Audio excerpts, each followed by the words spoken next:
Praise the lord. రక్షణ ఆశ్రయ దుర్గమైన యేసుక్రీస్తు ప్రభుల వారి శుభనామములో మీకు రక్షణ, సంతోషము, ఆశీర్వాదము, ఆనందము, స్వస్థత కలుగునుగాక. ఈ దినపు యేసయ్య జీవపు మాట. సమూయేలు రాసిన 2వ గ్రంథం 22వ అధ్యాయం 3వ వాక్య భాగం. నేను ఆయనను ఆశ్రయించుదును.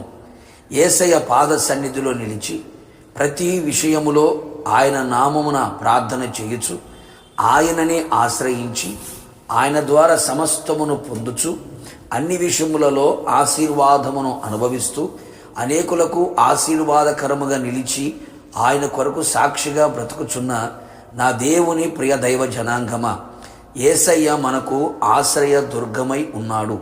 నిరాశ్రయులకు ఆశ్రయమైన వాడు, నిరాధారులకు ఆధారమైన వాడు. ఆయన యొద్దకు వచ్చు వారిని త్రోసివేసే దేవుడు కానే కాదు. అట్టి దేవుణ్ణి ఆశ్రయించిన మనము ధన్యులమై ఉన్నాము. యేసయ్యకే అధిక స్తోత్రము, మహిమ, ఘనత, ప్రభావము కలుగునుగాక. భక్తుడు సెలవిచ్చిన చక్కని మాట, నేను ఆయనను ఆశ్రయించుదును అని. నిజమే ప్రియులారా, మనుషులను, రాజులను నమ్ముకొనుట కంటే యేసయ్యను ఆశ్రయించుట మేలు. ఏ మనుష్యుడు నమ్మదగిన వాడు కానే కాదు. నా యేసయ్య ఎంతో నమ్మదగిన దేవుడు, ఆశ్రయమైన వాడు.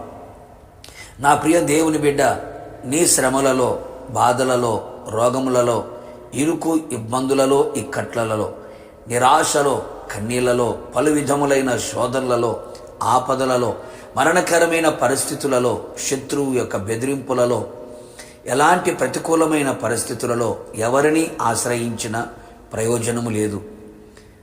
ఎవరున్నా, ఏ నరుణ్ణి ఆశ్రయించినా నష్టమే, మోసమే, నాశనమే తుదకు మిగులును. నా యేసయ్యను ఆశ్రయించిన ఎడల నీకు అన్ని విధములుగా మేలు చేయును. అందుకే భక్తుడు ఆయనను ఆశ్రయించను.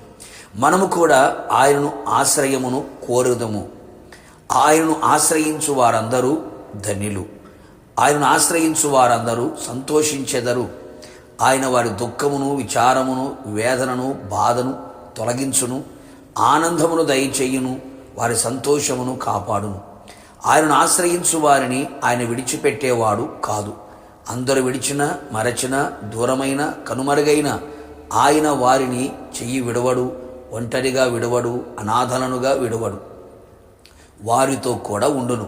ఆయన ఆశ్రయించు వారికి ఆయన కేడమై వారిని అన్ని విషయములలో కాపాడును. వారి ఆత్మ, ప్రాణ, శరీరమును కాపాడి సురక్షితమును, క్షేమమును, భద్రతను దయచేయును. తను ఆశ్రయించు వారి ఎడల ఆయన దయాళుడై వారిని రక్షించును, విడిపించును, సంరక్షించును, పోషించును, రక్షించును. ఆయన మనం ఆశ్రయించినంత కాలం ఆయన మన చుట్టూ నెమ్మదిని కలుగు చేయును. ఏ శత్రు కార్యములు, బెదిరింపులు, కుట్రలు, యుద్ధము లేకుండా ఆయన మన పక్షముగా యుద్ధము చేసి మనకు జయమునిచ్చి నెమ్మదిని కలుగు చేయును. ఆయన ఆశ్రయించు వారిని ఆయన అన్ని విషయములలో వర్ధిల్ల చేయును. నీ ఆత్మ వర్ధిల్లుచున్న ప్రకారం అన్ని విషయములు వర్ధిల్లుచు సౌఖ్యముగా ఉండెదరు. కావున నా దేవుని ప్రియులైన ఇప్పుడైనను ఆయన ఆశ్రయించదము. ఆయన మనందరికీ ఆశ్రయ దుర్గమై ఉండునుగాక, రాకడకు సిద్ధపరచునుగాక. ప్రార్థన.